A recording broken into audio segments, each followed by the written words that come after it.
Dirty Folks needs your support. Please donate to the Daycare Fund. Do you have some change?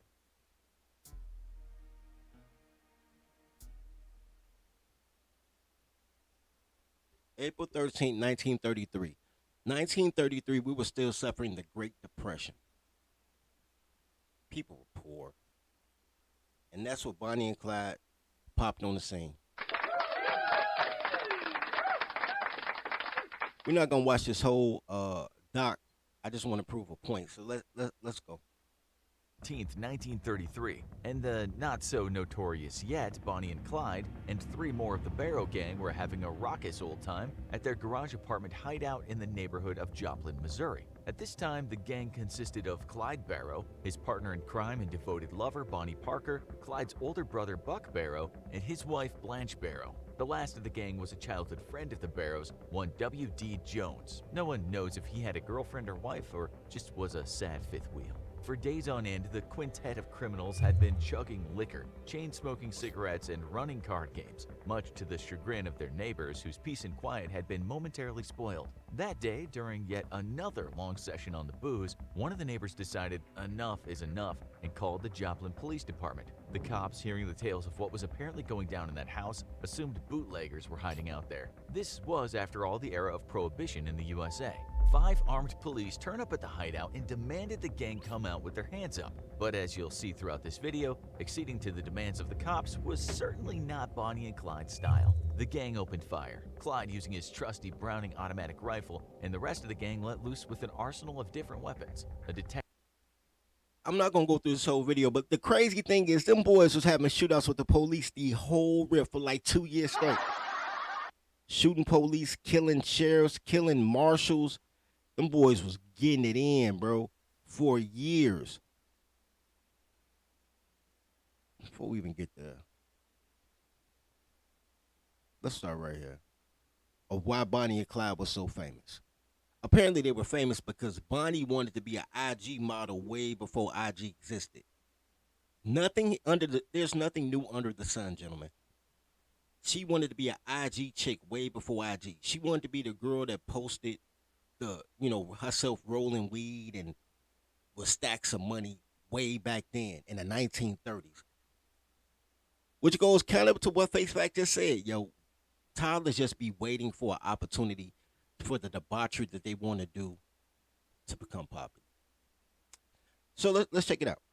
Disappeared into the distance. This was a pivotal moment in the story of the Barrow Gang, and it was after that bloody day that Bonnie and Clyde became immortalized in American history, not so much for the carnage they caused, but for what they left behind.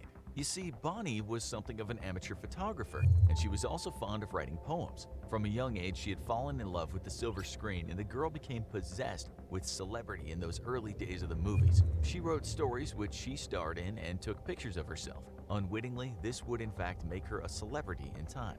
After one shootout, the cops found one of Bonnie's poems called The Story of Suicide Sal. Part of the poem went like this: I left my old home for the city to play in its mad, dizzy whirl, not knowing how little of pity it holds for a country girl. In some ways, the poem was the story of Bonnie and Clyde. It described the lives of 2 runaway hoodlum lovers, a doomed criminal pair who were heading toward an early death.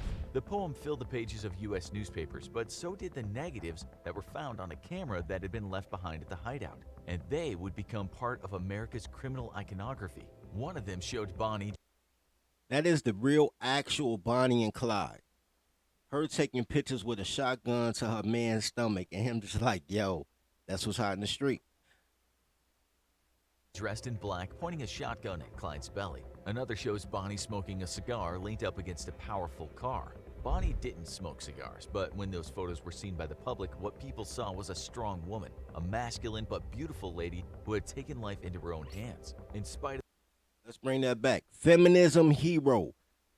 Bonnie became the heroine of feminism. Bring that back a little bit.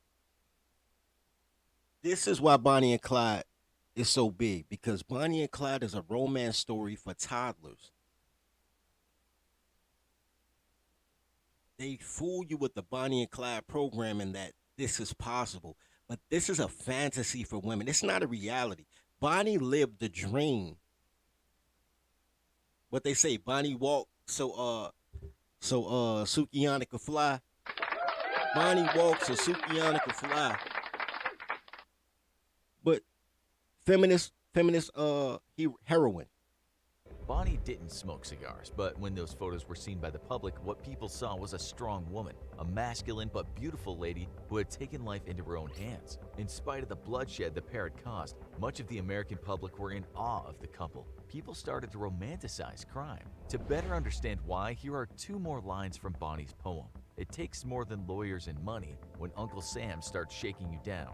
You see, all the gang members were born into poverty in the southern plains of the USA. Back in the 1930s, this area, known as the Dust Bowl, experienced massive dust storms that ended with drought, dead cattle, and failed crops. It was an era when rural folks, some of them farmers, were desperate. To make matters worse, this was smack dab in the middle of the Great Depression, because trouble always comes in twos. What the public saw in this criminal couple was two renegade folks that had taken control of their own lives, that had found love during harsh times, and had turned away from an Uncle Sam that hadn't been treating poorer folks very well. And Clyde certainly knew a thing or two about being poor. The poverty that Clyde grew up in was what you might call abject. In the 1920s, when he and his 6 brothers were growing up, there wasn't much hope for them. They lived under a wagon for a while, were constantly covered in mud, and barely had enough food to prevent malnutrition. It was a step up for the family when they managed to move into a tent in a slum. As a youth, Bonnie had more chances in life, but without much cash at hand, she got married at age 15 in hope of having some semblance of a normal life. It didn't happen. Her husband was a crook and a cheat. She didn't divorce her spouse, but she soon took off in search of... Okay. Bonnie got married at 15 because she was poor. I need y'all to understand this, right? This is the crazy part. She got married at 15 because she was poor and she wanted a way out. But why did she leave her husband? life. It didn't happen. Her husband was a crook and a cheat. She didn't... Her husband was a crook and a cheat, so she left him. But she didn't leave him because he was a crook, because apparently she liked crooks, right? She just wanted a faithful crook. They ended up dying in a blaze of glory. Spoiler alert. It's not like this story ain't 100 years old, 90 years old. So she went out in a blaze of glory. Shot 50 times. But the programming, the Bonnie and Clyde programming at that point was done, right? The romance, the criminality, the Stockholm syndrome, the attachment. Bonnie and Clyde became the romantic, even to this day, they romanticize Bonnie and Clyde, right? That was a whole discography that we went through before. Even though the story ended in a blaze of glory. Matter of fact, let me show you how the story ended. So number one, Bonnie wasn't even Bonnie to her husband. Bonnie was Bonnie to the side nigga. That's one. And then the second thing is, under the Blaze of Glory Act. If you've been in a car accident. Under the Blaze of Glory Act. Just show you how the story ended. And how people really cared about what happened. Because people really don't care. Once you get immortalized, people really don't care about you. You become a part of the mythos. But which had passed us and ran into a ditch about 50 yards down the road. It almost turned over. We kept shooting at the car. Hold on. Tell you what really happened. They set up a speed trap. They actually set them up. But I'll let them say it.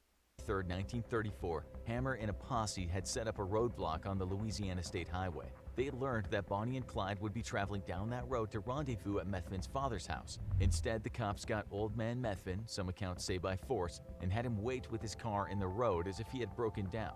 Knowing that the Ford V8 would be traveling at a high speed, the posse believed that Clyde would slow down if he saw Methvin's father. Bonnie and Clyde, notorious criminal duo and celebrity outlaws, were about to meet their death. The cops waited in the bushes, armed to the teeth with weapons, and when the car slowed down, they opened fire. Bullets strafed the passenger cab of the vehicle, and there was no chance of survival. When the gun smoke cleared, Bonnie and Clyde had each taken 50 rounds, leaving bullet-riddled corpses behind. One of the posse later gave the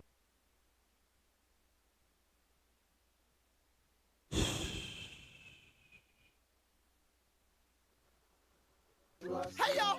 Masters are coming! He's a coming, y'all! Masters are coming! Here he comes! Look, guys, you asked me to take... Whew. I wonder if they deleted Bonnie's dad because he had to be right there when he started shooting wild. They probably did delete him.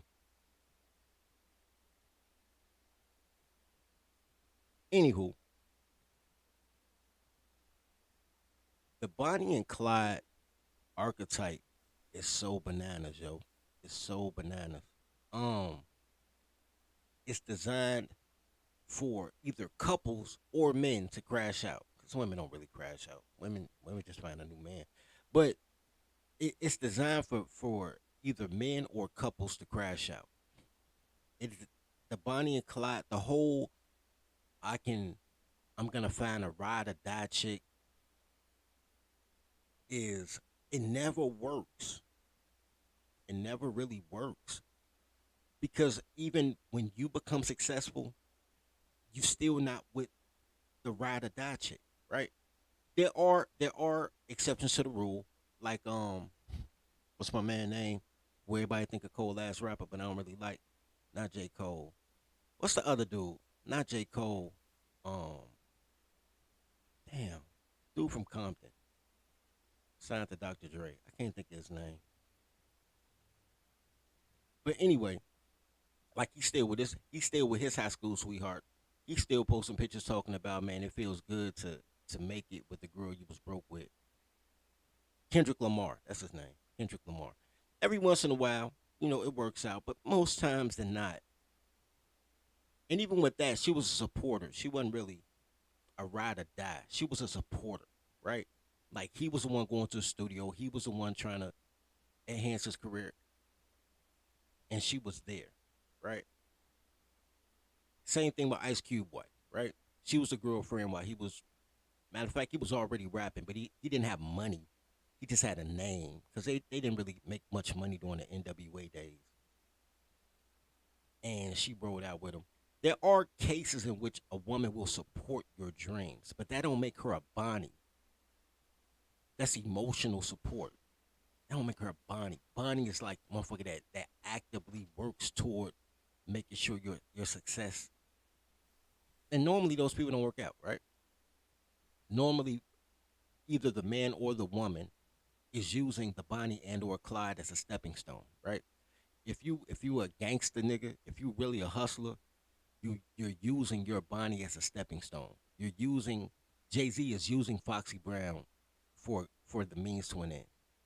Biggie is using Little Kim as a means to an end, right? If you're a lover boy, if you really listen to girls with clothes on, then she's using you for a stepping stone, right? The Music Soul Childs, the Every Song Keeps Whatever Song. You know what I'm saying?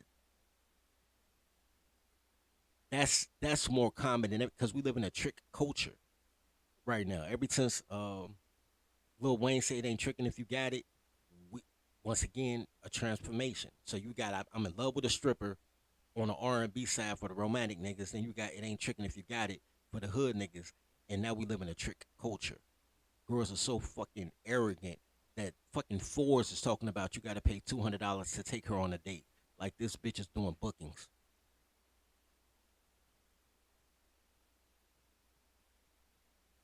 But the correct way to do it is worship the pink chair. The pink chair is your salvation. I love the pink chair. Whoever's sitting in that pink chair, that's who I love. If they get out that pink chair, the next person sitting in this pink chair, that's who I love. I married a position. I married a secretary. I don't care about the person. I care about the position. And even though this is kind of sort of course 3 stuff, this ain't I ain't going through course 3. Take the married secretary courses. But one of the greatest things you have to do is you have to create that team atmosphere that doesn't depend on love, that depends on duty, because a man's love is duty. And you have to teach women duty. Women don't really know duty. they just know, they just remember shit, but they don't intrinsically know duty. A a guy can be illiterate and knows duty. Through activity, he learns duty, right? Through behavior, through society, men learn duty. Women do not. Women just learn how to be men. They want to be lone rangers. Don't need no man because I act like a man.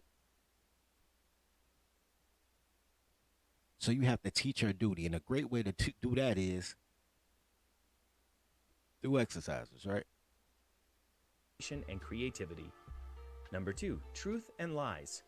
Number of participants at Wait, let me set this up. I thought they was gonna set it up, but they didn't. These are team building exercises. I don't know how many it is. We're gonna play a couple real quick and then get up out of here. These are team building exercises. I don't even know the name of this exercise. Let me go back a little bit. I don't even know what this is. That look like a dildo. That's what it looked like. All right. Anyway, dildo on the string exercise. I don't know. that object is used, and the others must guess what it is.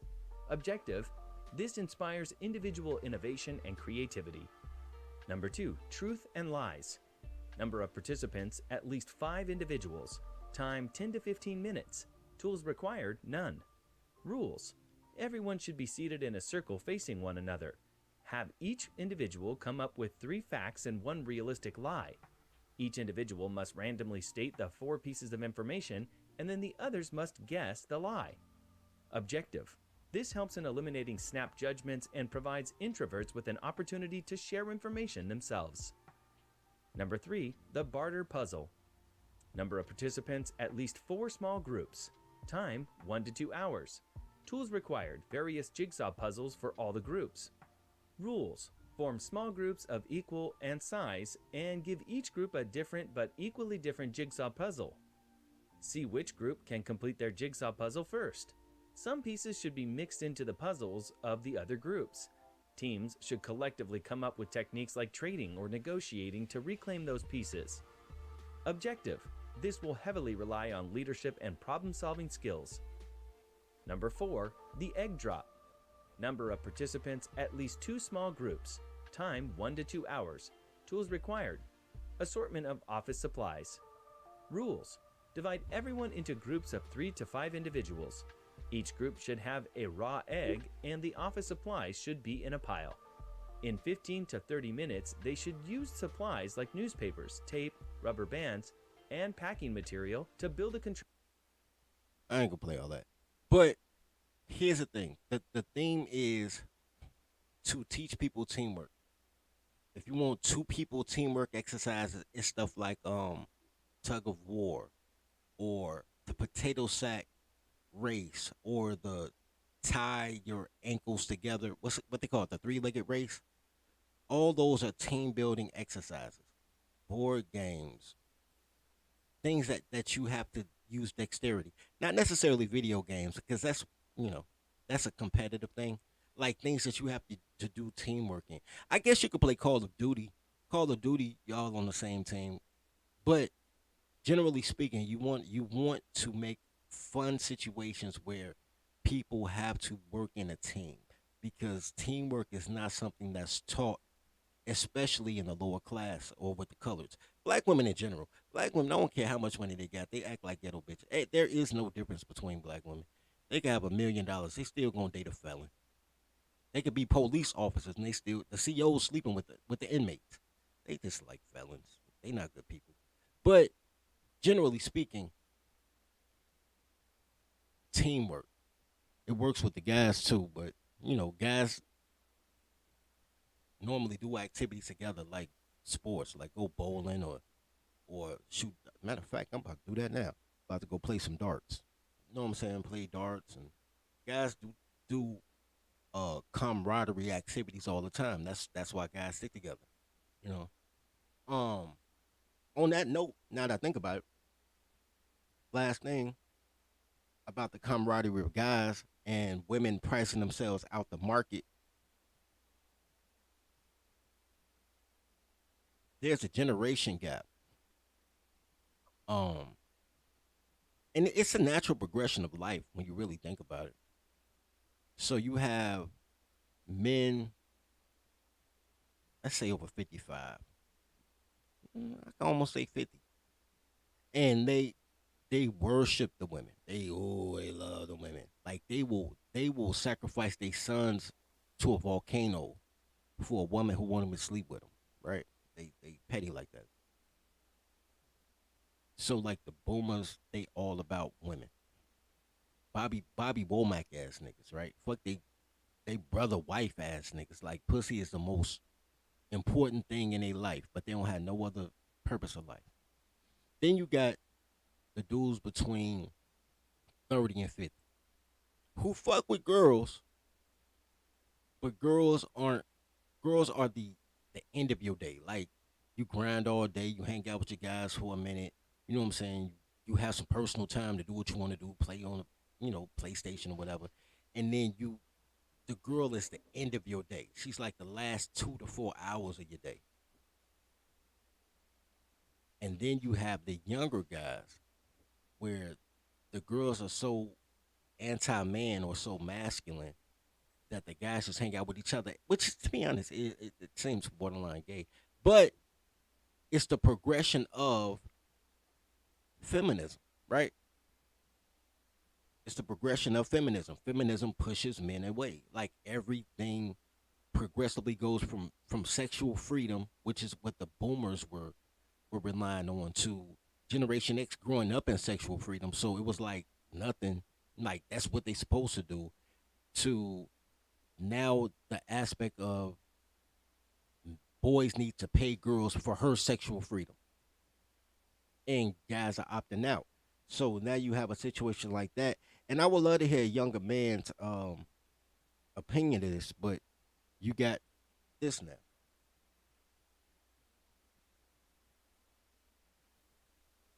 We went to the skating ring. We went anywhere where the girls was. We'll go to the mall with a pocket full of numbers, hoping to shoot our shot.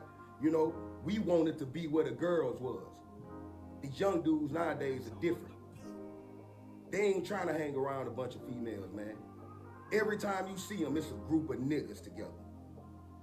You know what I'm saying? It ain't that much being tough in the world, man. I can be tough by myself. I can hustle by myself. I ain't got to sit around a bunch of niggas. Every time you see them, it's a bunch of niggas. A group of young niggas together. They trapping in a house. It's a group of niggas. You go to the club and you see them in the section. It's a group of niggas. These niggas ain't interested in the females like that. And then these niggas on all these drugs, perks, all these different drugs, right? They get you sexually aroused. So now you sexually aroused around a bunch of niggas. You can't make me believe that these niggas ain't funny, man. You know what I'm saying? They too emotional, a bunch of them too feminine. You know, even the ones that acting tough, a bunch of them be feminine.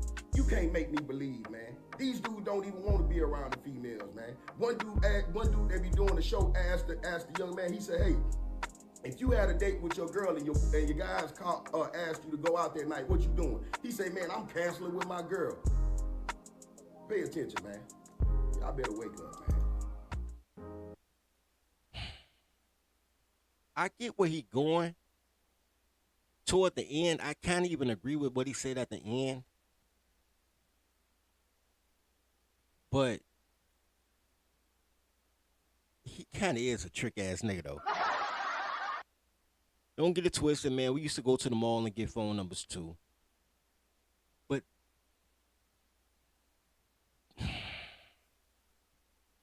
partially it's because of age, but partially it's because this nigga always been a lame though. But and that's what I was going with Robert Platinum. I used to run with the guys. The girls were the end of the day. Like you get the phone numbers and you go home and you talk to a girl on the phone to you hang up. Now you hang up. And one of y'all fall asleep on the phone. Your mama wake you up like, hang up my phone, boy. Like that happened. But when it was time to get money, you get money with the guys. I don't know where it started. Y'all niggas thinking y'all could build with a bitch. Girls don't build. They interior decorate. They don't build. There ain't really no Bonnies out here. Y'all trying to Bonnie and Clyde with these chicks, but that's That's a bad program. And all the ones that were successful grinded with guys. They network with guys, whether it's playing sports together and they practicing, whether it's hustling on the block, whether it's studying. The study groups be mostly guys and one undesirable girl that nobody sleep with that they treat like one of the guys.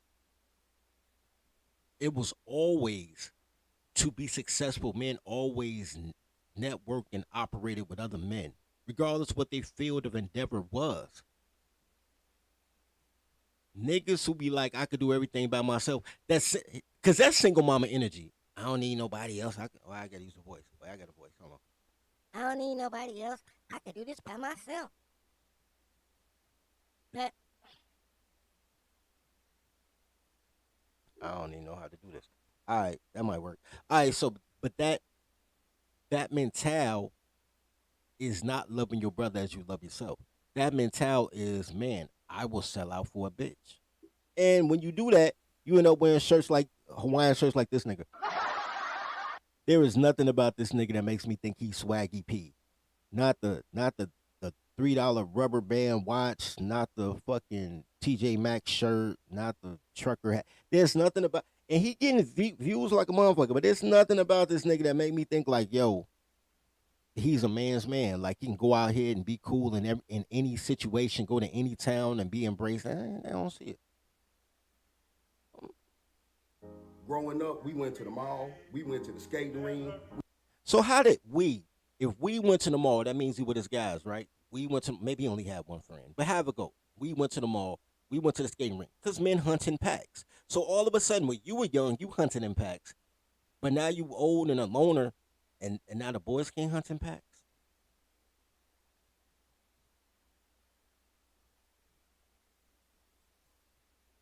We went anywhere where the girls was.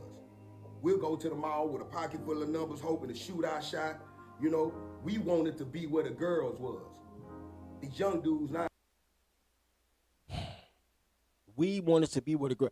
I need you to see what a flip is, right? Because that's what's kind of fucking with me. Really, none of this really fucking with me. I kind of agree with him, except for this line right here. Nowadays are different. They ain't trying to hang around a bunch of females, man. Every time you see them, it's a group of niggas together. You know what I'm saying? It ain't that much being tough in the world, man. I can be tough by myself. I can hustle by myself. I could be tough by myself. I could hustle by myself. That part is really kind of fucking with me. How do you hustle by yourself? You could be tough by yourself, sure. Like every man got to fight his own fight. But it's like now it's me, me, me. We went from we, us to me. And that's an age thing as well. But I think one of the things I hate the most, besides men saying that they don't need other men, when everything you do if you want to be successful takes another man. Not romantically, it takes another man. Another man has to give you an opportunity. Another man has to train you. The black thing to do is to be like, you need a women. Women are the biggest consumers. Women are the biggest support. Man, fuck out of here. Women are the biggest flip-floppers. If you want consistency in your life, you need other men. When you need guidance, you go to your dad or your uncle or your big homie. You need other men. I don't like that shit.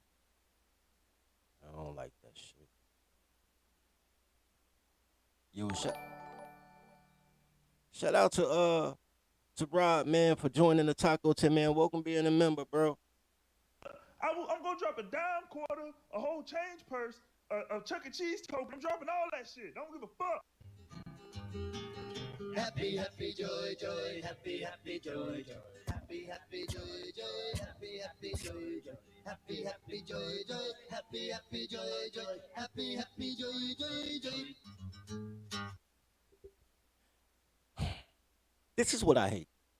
I hate that niggas turn 30 and forget what it was to be 12. I hate that shit. How bad was your childhood to forget your entire childhood? You know? I hate that. I hear it all the time. All the time. If niggas ain't making up their childhood, they stuck in high school, Like high school was the best years of their life. If they didn't like high school, they forgot everything that happened to them before they turned 21. They act like they was just born at 23 and childhood never happened. I hate that shit.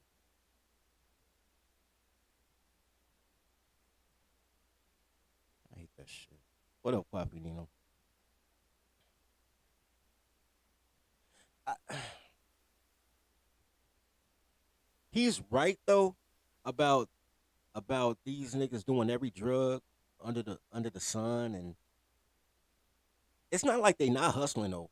They don't hustle like we hustle. Like they not hugging the block, but they cracking cars together. They robbing niggas together. They check scamming together. They hustling how they hustle. They doing they YouTube skits together. You know what I mean? They hustling how they hustle. It's not like it's a bunch of niggas together. They not doing nothing but getting high. No, they doing shit. I'm not. It's crazy how he can remember being young and going to the mall with his guys and whatever type of hustle he was doing with his guys, but all of a sudden now he fucking 45 and he act like these young boys ain't doing the same thing. Man, I just said the whole speech about the pink chair, but I'm gonna repeat it for you. I love the chair. Whatever girl sits in the chair, that's what I love. I don't love the girl, I love the position. The girl in the pink chair is the secretary. Like, I got a whole pink chair ceremony and everything, bro. Like, whoever sit in the chair, that's who I love. If she leave and I gotta replace her, I love whoever sit in the chair next, nigga. I ain't gonna worry about it. Like, you ain't even gonna get no 2 week severance pay fucking with me. If you leave, you gotta give me a 2 week notice, nigga. I ain't you leave, shit, whatever you left with, take it with you, nigga. Anyway, but yeah, though I think he right though. But what he doesn't take into to consideration is how horrible, how horrible it, how masculine these young girls are, especially the black girls, but girls in general, all lower class girls. How masculine they are, how entitled they are, how they really, how they 60, 70 years into seeing the government as they man, so they think they don't need a man. They just need taxpayer money. Knowing they can't be homeless, knowing they can't be hungry.